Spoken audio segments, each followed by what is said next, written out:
Welcome to another true crime story time, where I tell you one true crime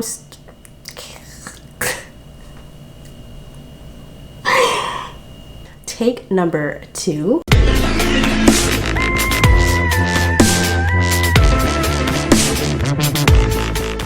Welcome to another true crime story time, where I tell you one true crime case that was solved using forensic science, all while doing, that's right, my makeup. Today's video will be featuring the Weirdos palette again, because I need to create more looks with this palette. It is so amazing. All the other products I'm using in this video will be linked in the description below. Please read the disclaimer. I am not a professional forensic pathologist, nor am I a professional makeup artist. I'm just the average girl at home like you, planning my makeup and talking about a true crime case. So if that's something you're into, then you are more than welcome to stick around and hit the subscribe button. Also, quick reminder, the comment section is a privilege. Don't fuck it up.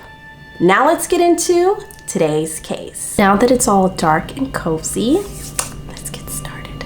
This story all takes place on July 9th of 1996 in Seattle, Washington, where 49-year-old police sergeant Matthias Bachmeier lived. Sergeant Bachmeier, he was a 25-year veteran of the Kings County Police Department. He was very well respected by his peers in the community. He was very well liked. He had worked on a lot of different interesting cases, like not the typical cases that you would work on, but just like, at least for their town, very intense cases. Like he did a shootout once and he had survived that. Most police don't ever have to really go into some sort of shootout combat. That's not like the normal everyday thing that most officers will deal with. That he built this rapport of being sort of a hero. On the evening of July 1996, Bachmeier went to the bowling alley to do some bowling. I mean, what else would you do in a bowling alley? I don't know why I had to explain that it was to do bowling, but you guys know how I am. So he was at the bowling alley having fun bowling. I mean, I don't blame him after going through so many things like that in your life, in your career.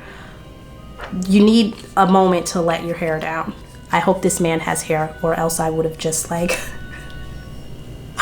At around 1:30 a.m. in the morning, a fire broke out in Bachmeier's home. Thankfully, he was still at the bowling alley when this fire broke out, but the fire was so bad, you guys, that by the time the fire department was called out and they got there and they put the fire out, the house was almost completely destroyed. So 911 was called and firefighters arrived on the scene almost immediately. But luckily, Sergeant Bachmeier hadn't been in the home at the time that the fire broke out because he was at the bowling alley. He dodged a big one there. Guys, every time I work with this foundation, it reminds me of like why I don't want to work with it, and then I do it again. I was about to make a joke about my dating life, but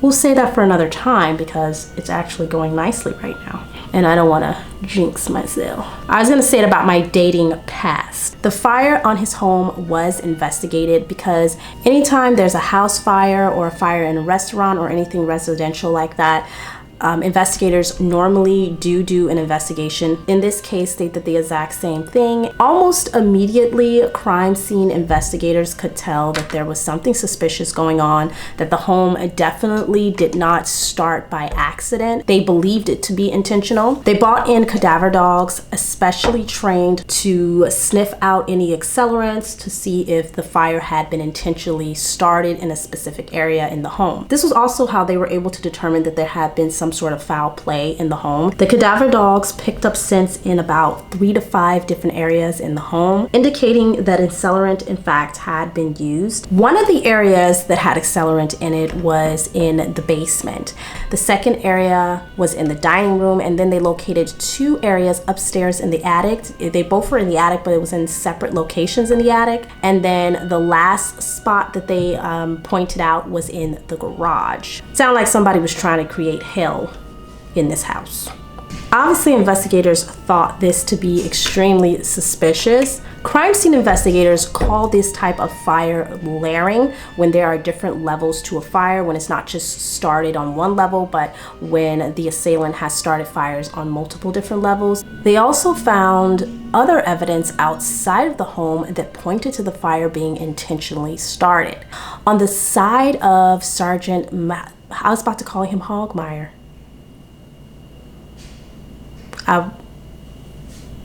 Girl, I was thinking about Oscar Mayer wieners and I was like Hogmeier. You're gonna know why I said that in a second, because it's gonna come together. On the side of Sergeant Bachmeier's garage, there was a very cryptic message that had been written. It said, "Pigs eat shit, you're dead, Rios lives." I mean, this was a direct message to Sergeant Bachmeier. When Sergeant Bachmeier found out about the message and he read it, he knew exactly who it could have been, because you see, Sergeant Bachmeier had shot and killed a man named Guadalupe Rios. He tells detectives that earlier that year he shot a man named Guadalupe Rios.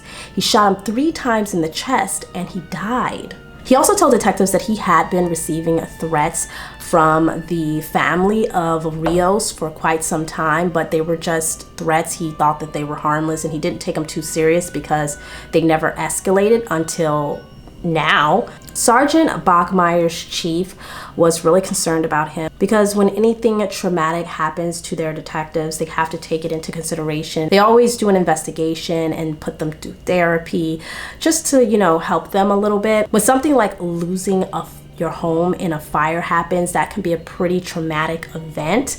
Not to mention the fact that it was an intentionally set fire, it was arson.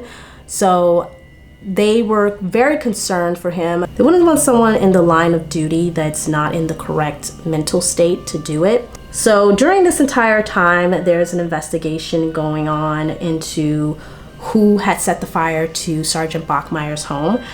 But Sergeant Bachmeier also decided to do his own little investigation on the side, because obviously he's a police officer, and it's his home. So of course he kind of wants to get involved. He started his own little investigation. He started looking into things himself, and right away he found some very important clues. He discovered this information on accident while on duty. He found some important clues that he brought to the attention of the other investigators. He wanted to let them know that earlier on that day, he had been called out to break up a fight in the neighborhood, and one of the guys that had been involved in the fight was this guy named Brad Wren. Now, Brad Wren was not new to law enforcement. He had run in contact with law enforcement before. He had a little bit of a history. He also had a history of mental illness. He definitely was no stranger to law enforcement. They knew who he was. He did have some minor offenses on his record. You guys, I am in an Airbnb and I forgot to bring my bronzer and my eyelashes. So I found these. This is all I have for lashes. It's actually the clippings from when I styled my other lashes. So it's basically trash, but I'm gonna have to make this work. When Sergeant Bachmeier arrived on the scene, he found a bunch of people crowded around this one guy whose leg happened to be broken. He was on crutches. It appeared as though his leg had been broken not from the fight that he had just had, but from a previous fight, because when Sergeant Bachmeier was questioning witnesses, they told him that they didn't really see anything that day with the fight as far as the fight was concerned, but they did know Brad, and they knew that he had gotten into a fight previously, like some weeks ago, with his family members or something like that, and his leg got broken. So I don't know what the chaos was, but so Sergeant Bachmeier decided to take Brad Wren down to the station to get his statement, because he was the only one there when he showed up to the scene. I mean, I don't know what happened to the other guy. So they arrived to the police station, and Sergeant Bachmeier is taking Brad Wren's statement. Right when he's finishing up with Brad, he notices that Brad is staring at him kind of bizarrely. Out of nowhere, Brad goes, "Are you the cop whose house got burned down?" And immediately, Detective Bachmeier thought that this was weird, of course, and he was like, "Yeah, why?" Like, why are you asking, basically? That's when Brad proclaimed that he knew who the arsonist was that burned down Bachmeier's home. He claimed that the arsonist was a drug dealer whom he met in the bar, and his name was Pepe Hernandez. Do you guys remember Pepe's Tacos? Or is it just me? Was that like a figment of my childhood? Because I distinctly remember a Pepe's Tacos place, and I don't know if this was just a Midwestern thing or what, but I specifically remember that, and I think the colors were like blue and red and yellow and white or something like that. But anyway, they made these little small crunchy tacos that was so good. Oh my god, I just thought about that. Somebody let me know in the comments. I'm sure one of you know what I'm talking about. Pepe told Brad that he had recently been in this big drug bust where one of the officers who had raided his home was a local police officer. He said that a local police officer had stolen all of his drugs and his cash, and he was pretty pissed about it. Just so happened that the officer that he was speaking about was Sergeant Bachmeier, or so he claimed. He claimed that sometime during the raid, Sergeant Bachmeier had stolen all of his drugs and his drug money, and that he was really pissed about it and he wanted his revenge. So he had the information of the cop, and he wanted to go to the cop's home and raid his house and see if he could get his drugs and his money back. Pepe goes on to offer Brad $500 if he will assist him in the break-in and stealing his drug money back. Brad agrees like any idiotic criminal. $500. I just don't get it. Y'all need to raise y'all prices or something. $500 to be doing something to a cop? I don't know. That's a little bit. So Brad and Pepe went to Bachmeier's home looking for this cash and his drugs. However, they didn't find anything in the home. There was no drug money or drugs to be found in Bachmeier's home. So I don't know what he did with it. I don't know if he used the drugs himself. I don't know if he just used all the money. I don't know if he hid it from them in a different location, but they were unable to find the drug money, and this infuriated Pepe even more. So they just ransacked the home. They took a couple of paintings, a couple of statues, anything that they saw that they thought was worth any money or anything of value. Now, before they left, Brad claimed that Pepe had said something about wanting to burn the house down because that's how pissed he was about everything, and he wanted his payback. And then next thing he knew, he did it. Like, the house was lit on fire and was burning down. And Brad refused to give any more information to Bachmeier as to the whereabouts of Pepe. He just didn't want to get involved. At this point, there was nothing Sergeant Bachmeier could do. Brad was not going to cooperate any further with the investigation. He had no choice but to release him from his custody, and he did. He just had him sign the statement and then he left. But you guys, this is the tricky part. Okay, so this is where Sergeant Bachmeier gets into a little bit of trouble, because instead of turning in that statement to the investigators like he was supposed to, because Sergeant Bachmeier had been implemented in Brad's statement, he decided not to turn in the statement to investigators because he didn't want them knowing about this whole drugs and drug money theft thing and all of that. He just didn't want to be implemented in any sort of theft. Are we looking okay, guys? Because I feel like I'm looking like a mix between Mrs. Potato Head and The Mask right now. Like, I really feel like that. I'm like, are we doing Jim Carrey from The Mask? Are we doing Mrs. Potato Head? Like, what's going on? So Sergeant Bachmeier, he decides that he's not going to give this statement to police. So police have or the investigators that were working on this case, so they have no idea that this whole thing is like taking place with Brad, which is crazy. I'm pretty sure he like violated some sort of protocol and procedure. So not a good thing. I would imagine that if law enforcement did find out what he had done, that they most likely would have reprimanded him. I don't know what his punishment would have been. Maybe they would have taken away his badge. Who knows? He was probably afraid of that, and he was just like, I'm gonna hide it. But I mean, bro, playing with a little bit of fire. There was also another problem with this whole statement that Brad Wren had given. Unfortunately, there is a stigma around people that have mental illness, and Brad Wren did have a mental illness. So a lot of times people that have mental illness are not believed just based on the fact that they have a mental illness. Apparently, Brad's mental illness all started back when he was in the Air Force. He had gotten into a motorcycle accident. He had a massive brain injury. He slipped into a coma. His family couldn't really do anything until he just woke up out of this coma. Eventually, he did recover from the coma. He did wake up out of it. But his family and friends said that he was never the same after that. That after that, he started getting into a lot of trouble with the law. They said that his personality changed, that he became super aggressive. He got convicted of a sex offense and spent 3 months in prison. But more recently, he had been in an altercation with his roommate. His roommate, who also suffered from mental illness, shot Brad in the leg and damaged his tibia. I think that's what you call it. I'll put it on the screen because y'all know I'm not the one. So him and his roommate both suffered from mental illness. They were both also off their meds during that time, and they were living together.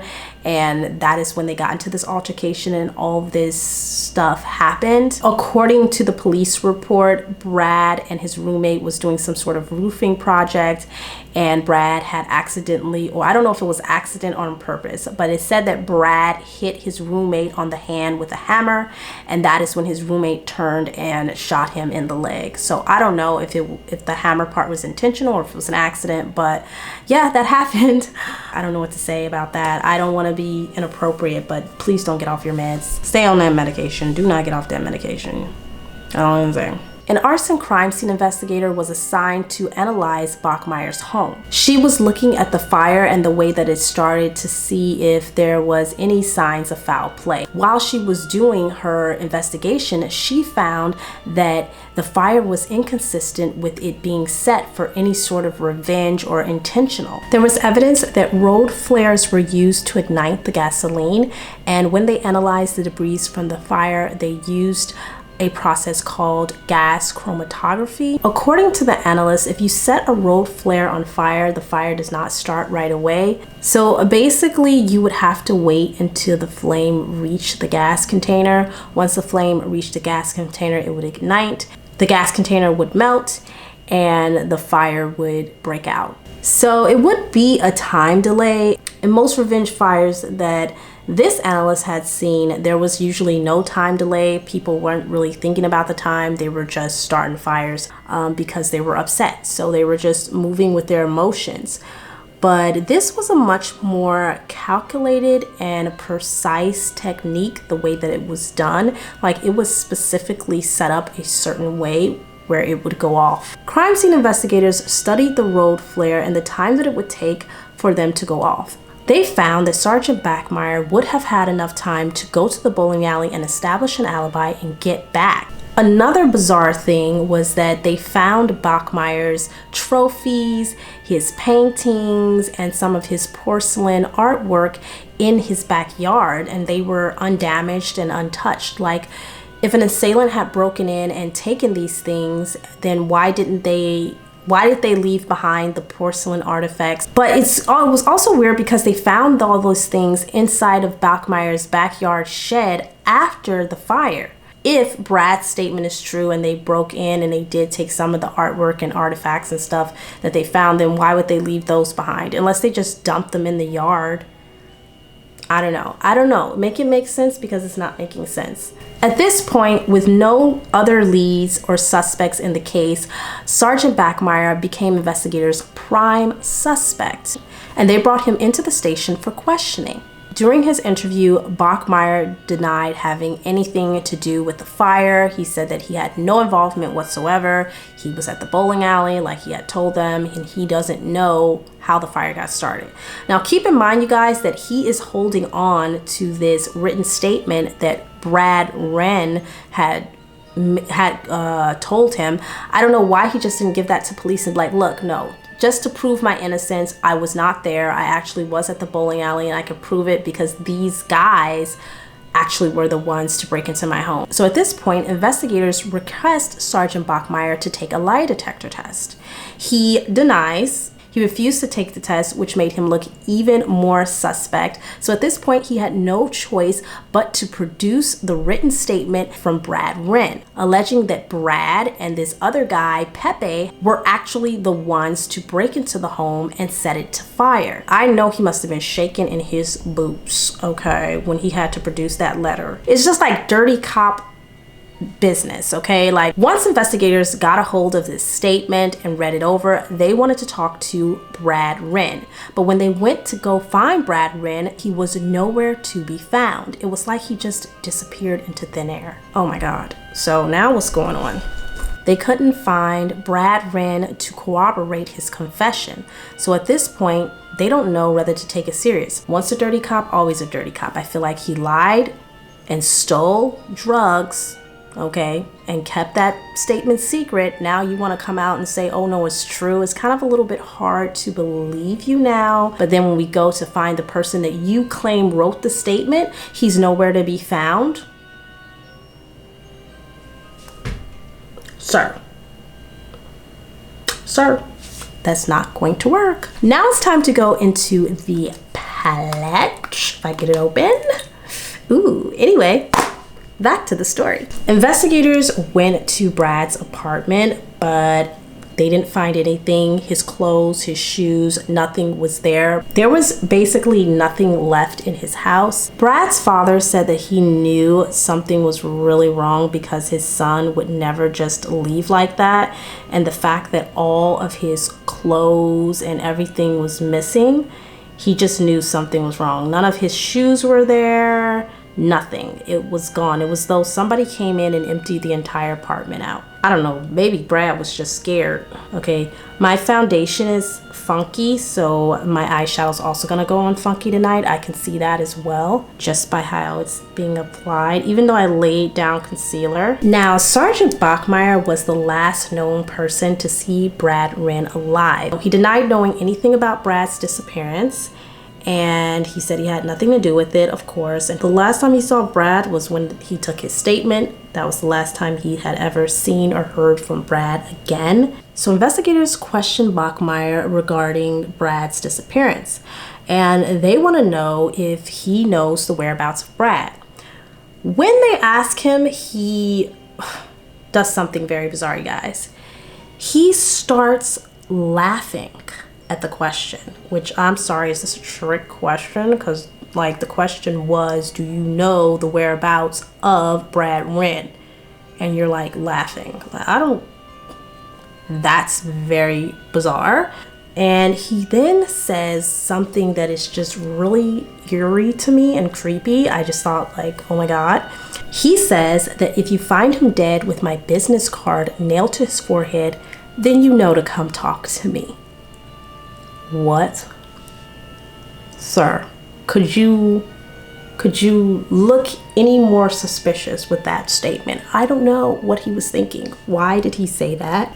Yeah, this foundation is whack, you guys. It just cracked on me. I'm like, should I just like paint my whole face green and be the mask tonight? We're just gonna say that this is my Halloween look and we're gonna leave it at that. That way it can be bad and we don't have to be upset about it. That I can be like the creature from the Black Lagoon or something. I don't know. I'm embarrassed. I really am. I'm terrified. I'm embarrassed.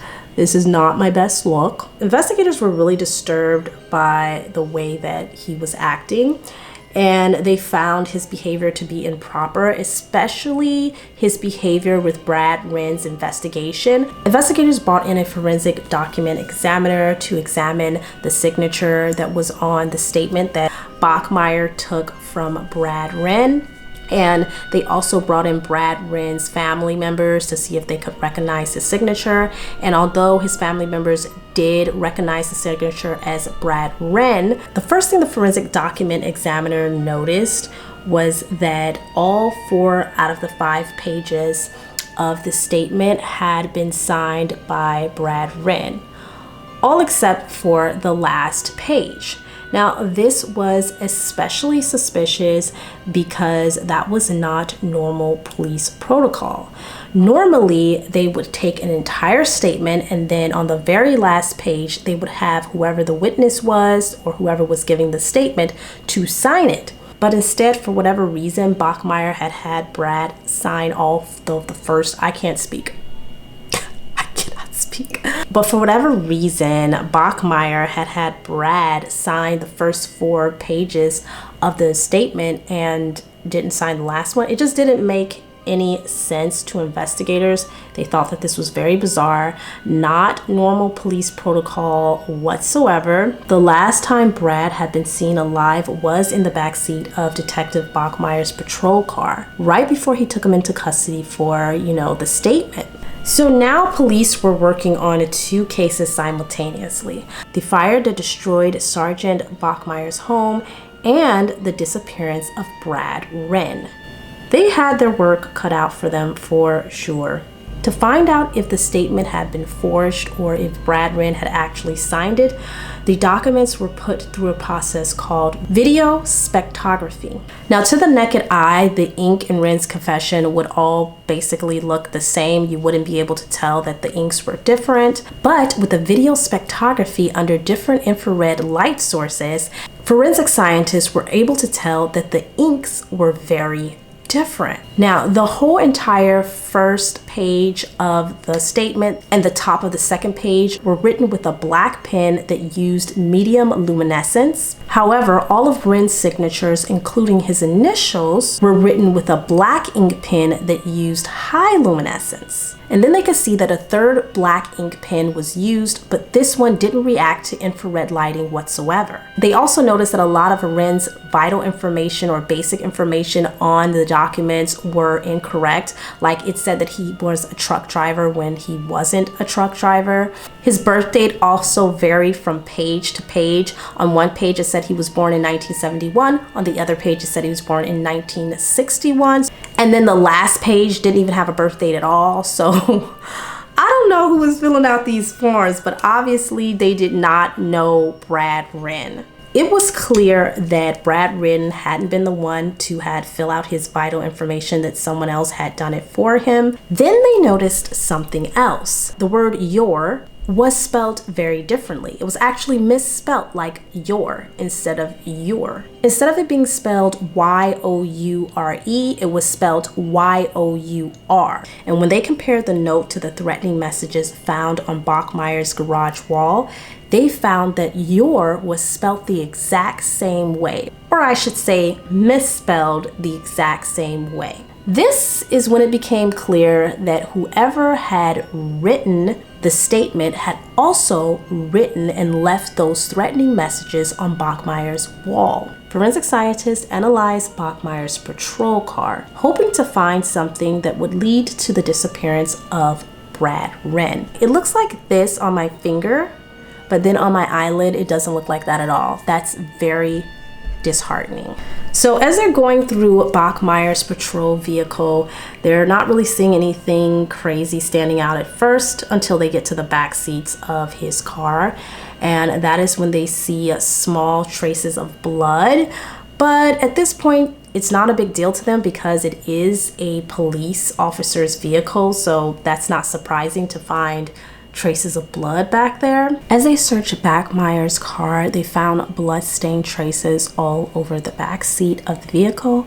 When they opened up the seats to the vehicle, they found several traces of blood stains inside of the cushions and the stitching. In the stitching of the cushions, they found blood stains as well. It had soaked through. There were 7 different blood stain patterns there, but whose blood was it? They wanted to compare the DNA in the backseat to Brad Wren's DNA. However, they didn't have Brad Wren's body.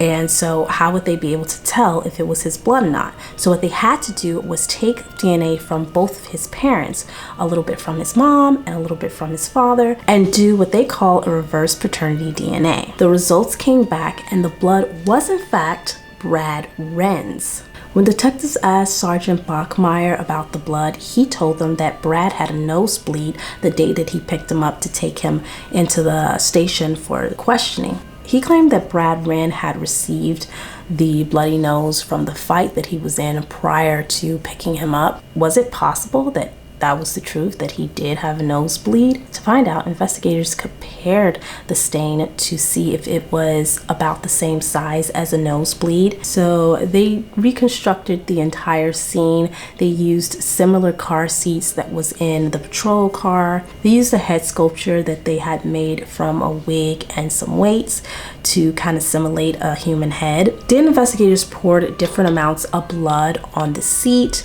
They wanted to see how much blood would create a stain that size. They concluded that 2 quarts of blood would make a stain that size. And a loss of 2 quarts of blood would be life-threatening to a human being. Now they had evidence that Brad Wren was in danger while he was in Detective Bachmeier's car. And that's not all. Detectives also found Brad Wren's blood all over Bachmeier's work boots. I don't know what he was doing, but he was doing something with that boy. Investigators now knew that something sinister had happened to Brad Wren while in the backseat of Bachmeier's patrol vehicle. But what they didn't know was, where was Brad Wren's body? As you guys know, it's extremely hard to get any sort of murder conviction or bring charges of murder against anyone, nonetheless a police sergeant, without a body. So this was going to prove to be very difficult. This was not going to be an easy task, but police were up for it. It would be 7 months later before any new leads would surface in the disappearance of Brad Wren. Hikers in a restricted area outside of Cougar Park in Seattle found what appeared to be bones and a human skull. The bones and the skull were not next to each other. They were scattered all over the place in the park. Crime scene investigators were only able to find about 20% of the skeleton, and they were able to tell based on the size of the skull that it was a male. Based on the condition of the skeleton, they were also able to tell that the victim had only been out there for about a year. They also found a metal rod in the leg of the skeleton, and so it would be consistent with Brad Wren because he had broken his leg and was on crutches prior to his disappearance. They also found a red, white, and blue leg cast, which was very similar to the one that Brad Wren had.